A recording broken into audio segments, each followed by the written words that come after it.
Bonjour et bienvenue sur ma chaîne YouTube. Alors aujourd'hui, on se retrouve pour refaire une vidéo sur les séries. Encore une fois, je vous l'ai dit, c'est mon passe-temps, les séries. J'aime trop regarder les séries.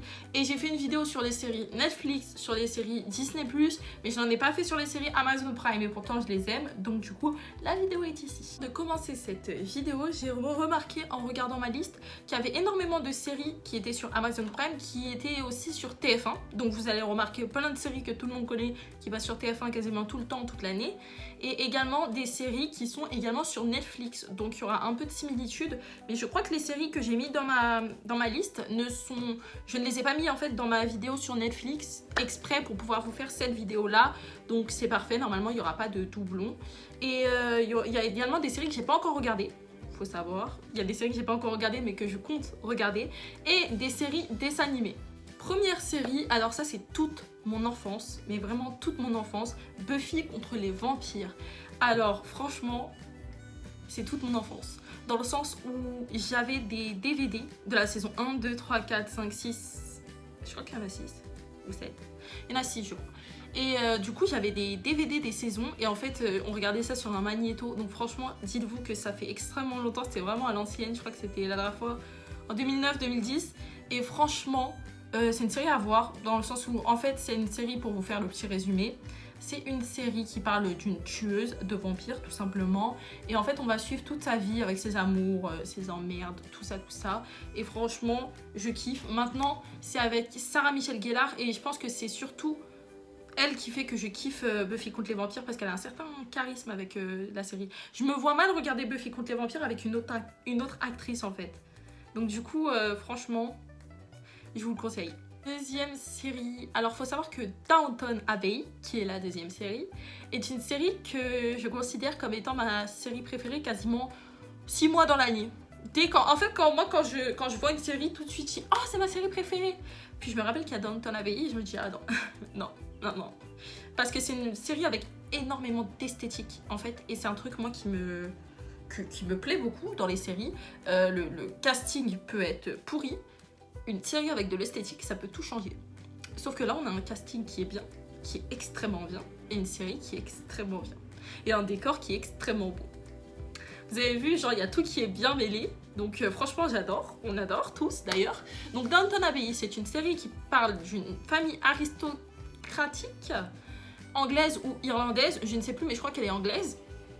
Donc, qui se passe dans les années 1920 au début, et qui se finit dans les années 1920 ou 1910, et qui se finit dans les années 50.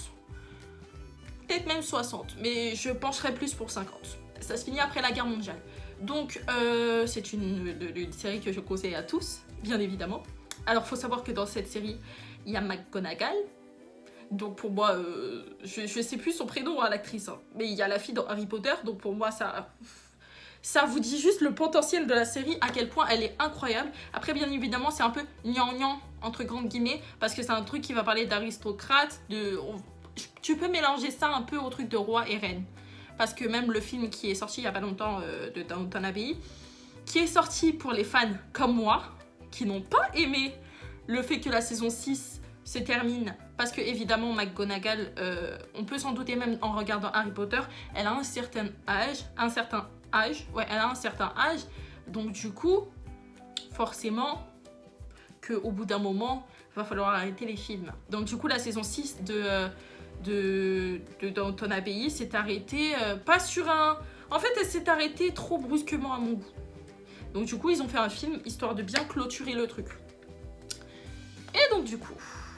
C'est une de mes séries préférées, je la conseille à tous. Elle part d'une famille aristocratique et elle va mêler énormément d'événements historiques. C'est-à-dire qu'on va avoir, sans vous spoiler, on va avoir le Titanic, on va avoir la guerre mondiale, on va avoir l'invention de la radio, on va avoir plein de trucs comme ça. Et ouais, l'invention de la radio, j'allais dire télé, mais non, c'est la radio. Et on va avoir tous ces trucs-là mélangés. On va avoir également le discours, une vague référence au discours du roi d'Angleterre. Donc franchement, il va y avoir plein de trucs historiques que moi j'aime beaucoup. Et moi, pour aimer l'histoire, forcément que cette série m'a tapé dans l'œil. Après, si vous aimez pas tout ce qui est roi, reine, etc., ça peut vous plaire si vous aimez les années 20, mais peut-être pas. Moi, je vous le conseille que si vraiment vous êtes fan de ce genre d'univers en fait, parce que c'est tout un univers en fait. Alors pour la troisième série, il faut savoir que je recommence 3 fois cette vidéo pour vous présenter cette série. Donc c'est un peu compliqué. Voilà, vous l'aurez compris. Donc je vais vous le dire, c'est Carnival Row. Alors, on va commencer par le premier point. J'ai tout basé en fait, j'ai basé tout mon avis sur la plateforme sur cette série là, parce que je me suis dit Carnival Row c'est la première série Amazon Prime Video originale que j'ai regardée, et je me suis dit ils ont dû mettre le paquet parce que c'est la série qui est sortie en présentant un peu la plateforme. Donc bon, je me suis dit ça va être un truc de ouf, il faut que je m'accroche, et ça a été un truc de ouf. J'ai kiffé, franchement j'ai vraiment kiffé. Alors c'est une série qui est avec Orlando Bloom et Cara Delevingne. Alors moi j'ai des a priori, très franchement j'ai de grands a priori, très grands a priori sur les chanteurs qui veulent devenir acteurs. J'ai de très grands a priori parce que pour moi l'acting c'est un truc qu'on prend trop souvent à la légère. On se dit tiens je suis connue donc du coup je vais apparaître dans une série et tout va bien se passer. C'est pas comme ça la vie ma chérie, non. On prend des cours d'acting. On prend des cours, il y a des établissements pour pouvoir apprendre à jouer. Tu joues pas du jour au lendemain. Donc j'ai vraiment de très gros a priori sur tous les chanteurs en France, aux États-Unis, dans tous les pays du monde qui veulent devenir comme ça acteurs du jour au lendemain. Parce que tu sais chanter, tu ne sais pas forcément jouer. Et ça c'est un truc que vraiment j'ai du mal. Donc du coup, ce qui se passe, c'est que je me suis dit Cara Delevingne, elle va foutre la série en l'air, clairement. Je suis partie avec cet a priori là, en me disant la fille là, ok. Tu vois ce que je veux dire? Ok. Et j'ai été une langue de vipère parce qu'elle a super bien joué.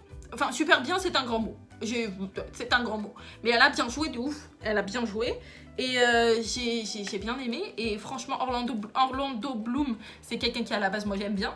Parce que ça me rappelle mon enfance, Pirates des Caraïbes, voyons, Pirates des Caraïbes, Legolas. Il n'y a rien d'autre à dire, le Seigneur des Anneaux, chérie. Non, franchement, Orlando Bloom, c'est quelqu'un. Donc franchement, je me suis dit, ça va aller. Et ce que j'ai bien aimé dans cette série, pour faire court, parce que là, on est à 2 minutes sur une série, ça va 2 minutes. Donc du coup, ce qui se passe, c'est que dans cette série, déjà c'est une série qui est avec des fées, etc., avec tout un monde féerique. Et ce qu'ils ont fait, c'est qu'ils ont pris cette série, j'ai l'impression, après, il n'y a pas marqué trop ça dans le résumé et tout, mais moi je vous fais le résumé à ma manière, d'accord? Ils ont pris un univers complètement différent, donc c'est une dystopie, Si vous ne savez pas ce que ça veut dire, Internet est votre ami, c'est une dystopie. Donc, vu que je suis gentille, je vais quand même vous dire que c'est une dystopie est un monde qui part en cacahuète avec une société qui n'est pas du tout la même que dans le monde réel. Donc du coup, c'est une dystopie. Et ce qui se passe, c'est qu'ils ont fait en sorte qu'il y ait les partis politiques qui sont à peu près similaires que notre monde, c'est-à-dire qu'on va avoir une sorte d'extrême droite, une sorte de gauche, et on va avoir tout simplement les deux qui vont se battre, et c'est super bien fait. Il faut dire que c'est super intelligent comme truc. J'ai sauté toute la partie politique dans la série parce que moi, ça m'a saoulé. Mais c'est super intéressant. Très honnêtement, c'est super intéressant. Et ils ont fait en sorte que dans la vie, il y ait du racisme. En fait, c'est une série qui va se battre contre le racisme. Et ça, c'est un truc vraiment que j'ai trouvé super fort.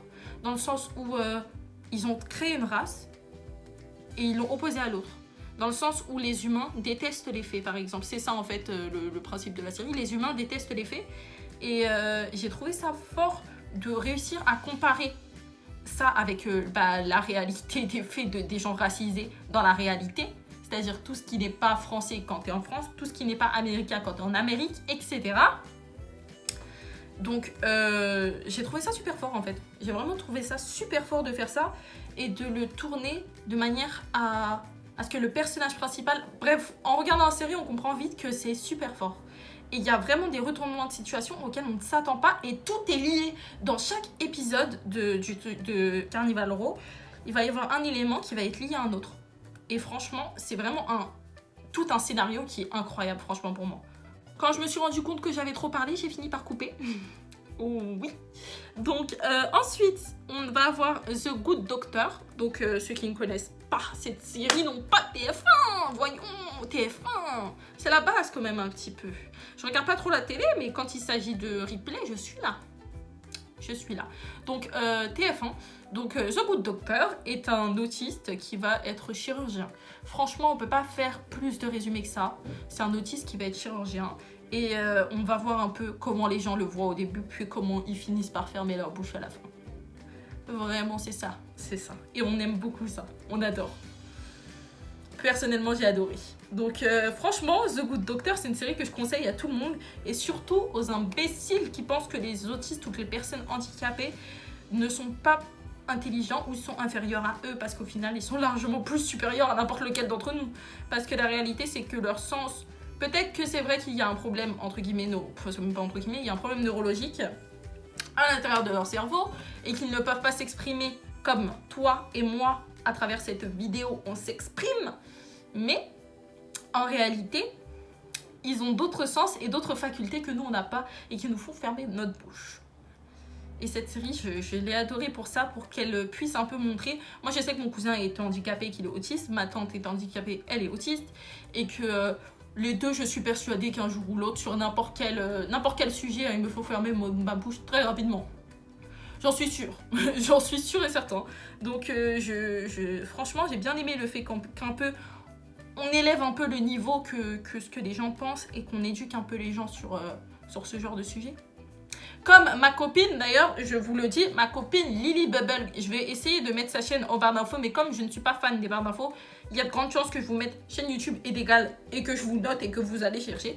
Mais je vais vous mettre sa chaîne YouTube en description parce qu'elle est, elle est autiste Asperger, je crois qu'on dit comme ça, elle me corrigera. Et elle sensibilise beaucoup les gens à leur faire comprendre que l'autisme n'est pas une maladie. Tout simplement. 5e série, Viking. Alors Viking, j'ai fini la saison 6 hier parce qu'il y a une saison 6. Et franchement, les gens qui pensent que... Alors ça, vous et moi, toi et moi, là, à travers ton écran, on va se parler. Les gens qui pensent que sur les plateformes, quand une série se finit sur un suspense, ça veut dire que la série est finie ici. Il faut réfléchir, s'il vous plaît. Donc, on va vous expliquer le concept d'une plateforme de streaming, d'accord? Alors, la plateforme va acheter des droits à une série. Droits qu'elle aura le droit incroyable, qu'elle aura le droit de mettre en ligne qu'après 3 ans. C'est-à-dire que si par exemple Carnival Row là, c'est une série Amazon Prime, donc j'ai dit un exemple de merde, Buffy contre les vampires. Si la saison 6 était sortie il y a moins de 3 ans, il n'aurait pas eu la saison 6 sur truc. Mais la saison 6 existe. Si elle est sortie il y a 1 an. Donc vous pouvez regarder la saison 6 sur internet. Donc par exemple, quand je vous dis que Viking, il n'y a pas 5 saisons mais 6 saisons et que la saison 6 est disponible partout, que Prison Break, il n'y a pas 4 saisons mais 5 saisons et que la saison 5 est disponible partout sur internet, mais pas sur les plateformes. Voilà. Donc la fin qui est sur les plateformes n'est pas forcément la fin de la série. Il faut un petit peu réfléchir à ça. Donc bon, Viking, j'ai regardé la saison 6, tout ça pour dire ça en fait. J'ai regardé la saison 6 il y a 2-3 jours encore et c'est vraiment une série que j'adore, mais j'adore vraiment parce qu'elle me rappelle Game of Thrones, qui m'a déçue pour le dernier épisode, je le rappelle quand même. Mais Game of Thrones, et donc du coup, j'aime bien. J'aime bien. C'est tout un univers également. Et moi, en fait, je suis totalement fan, et ça, il faut le savoir, des univers différents. Dans le sens où, pour qu'une série soit bien, il faut que l'univers entier soit bien. C'est-à-dire que pour moi, Harry Potter, j'adore. C'est un de mes films préférés. Pourquoi? Parce que tout, objet, personnage, univers, tout a un prénom, tout a un nom, tout est bien construit. Et il y a tout un univers, il y a tout un truc qui change des autres. Et Vikings, ils vont expliquer en fait tout sur les Vikings. Les dieux, il y a toute une religion inventée, tout plein de... Enfin, inventée, c'est... Non.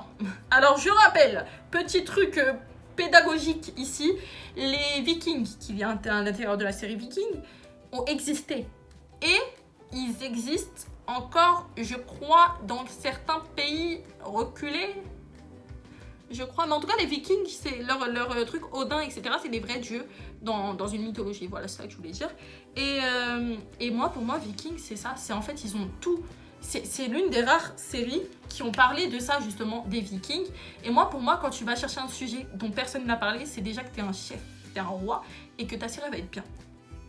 Parce que toujours vouloir parler là, de prison, de meuf qui se fait tromper, de lycéens, Je regarde parce que je suis une fan, moi, je suis une Yankee, donc forcément je vais regarder, hein, mais... Enfin, les séries qui ressemblent à tout, ça m'énerve en fait.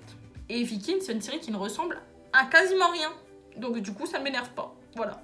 Donc je vous la conseille, c'est une série qui va parler, de Ragnar Lothbrok, qui est un viking, qui vit avec sa famille et qui vit avec des traditions vikings. Donc on va avoir toutes les traditions vikings, les pillages, l'Angleterre, tout ça, et on va adorer. Et il y a une petite histoire, si je ne m'abuse, puisqu'il y a un peu de vérité à l'intérieur de la série, je crois. Voilà. 6e série, The Handmaid's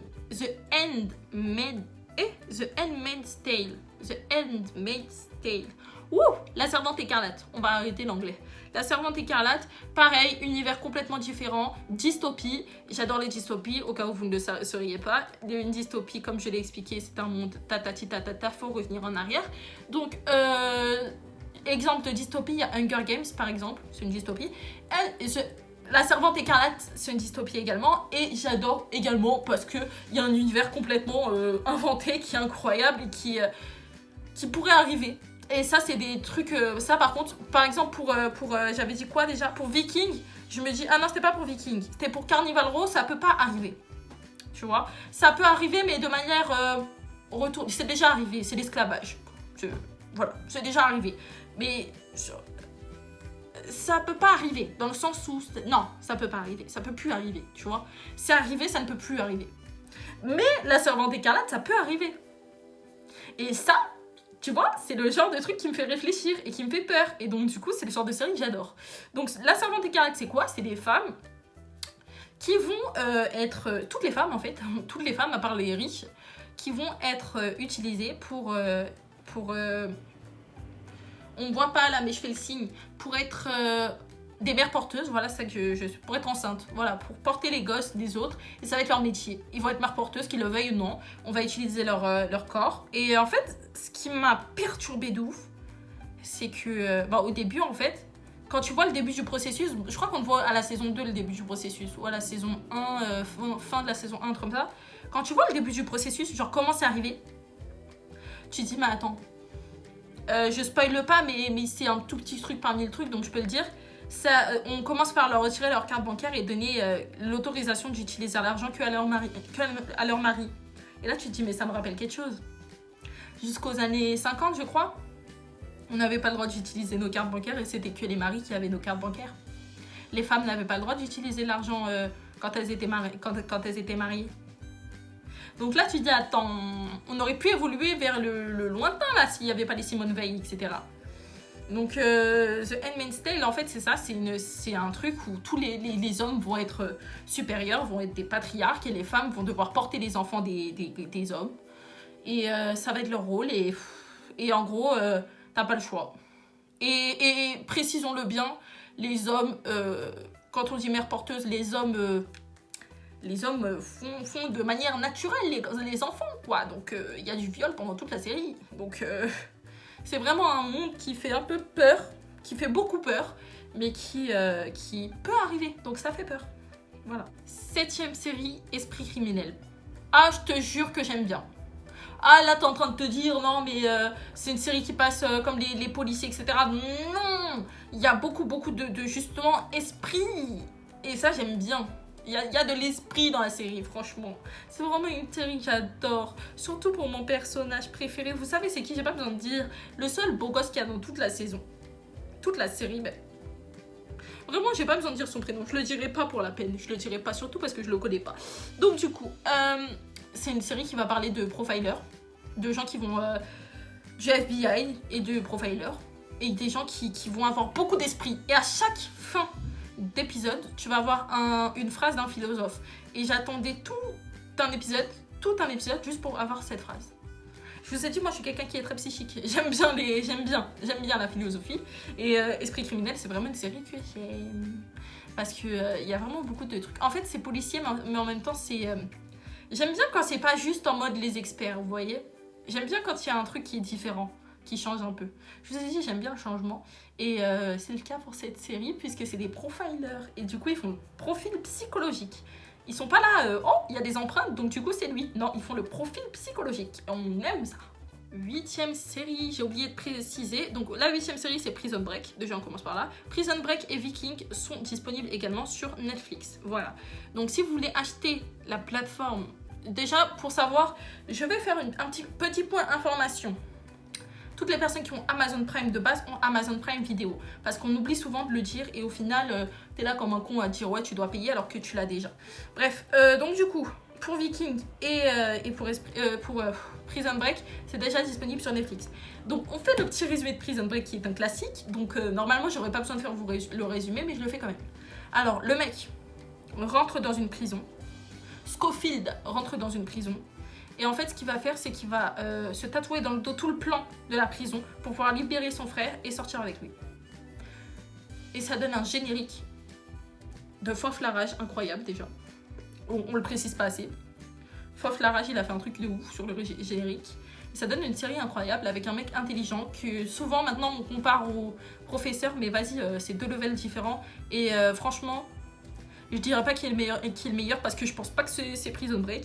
Mais franchement, il y a beaucoup d'intelligence aussi. Et comme vous l'aurez compris depuis le début de cette vidéo, j'aime bien l'intelligence. Et le fait de s'échapper de prison, c'est aussi un concept qu'il n'y a pas beaucoup dans les séries. Et que là, j'apprécie grandement. Sur cette série, je ne vais pas passer 4 heures. Parce que c'est une série dessin animé que tout le monde connaît qui s'appelle South Park pour la 9e. Donc du coup, il y a South Park disponible sur Amazon Prime Video.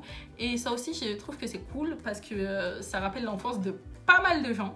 Et vous pouvez vous retaper South Park. J'enchaîne directement sur la 10e, comme ça c'est fait. Code Lyoko. Il y a également Code Lyoko, le dessin animé, et je vous jure que j'aime trop. Donc moi je vais regarder plein de fois Code Lyoko, donc je vous conseille également de le faire. C'est des dessins animés, il n'y a pas vraiment de résumé, faut aller voir.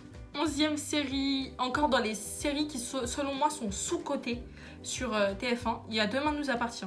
Alors il y a tout le début de Demain nous appartient qui est disponible sur Amazon Prime Video et je trouve ça super cool parce que il y a plein de moments que j'ai envie de revoir et que tu peux pas sur TF1 parce que ça a été supprimé à cause du temps, tout simplement. Parce qu'il faut savoir que ça fait un moment quand même que c'est là, Demain nous appartient. Pour rappel, pour les petits fans de Demain nous appartient comme moi, c'était censé rester 2 mois. C'est resté 1 an. Ou 2. Ou 3. 2. Quelque chose comme ça. Mais en tout cas, c'est trop bien. Voilà, et moi je vous le conseille parce que au niveau de la manière dont c'est filmé, c'est bien filmé. Au niveau du scénario, il y a des trucs qui sont bien recherchés. Et au niveau des personnages, il y a des gens qui jouent extrêmement bien. Donc moi franchement, je vous conseille très franchement Demain nous appartient. En 12e, il y a Dr House. Alors, je vous ai dit que j'aimais bien les séries d'intelligence. Et au niveau de là, c'est décalé. Le mec, il est un peu... C'est un docteur.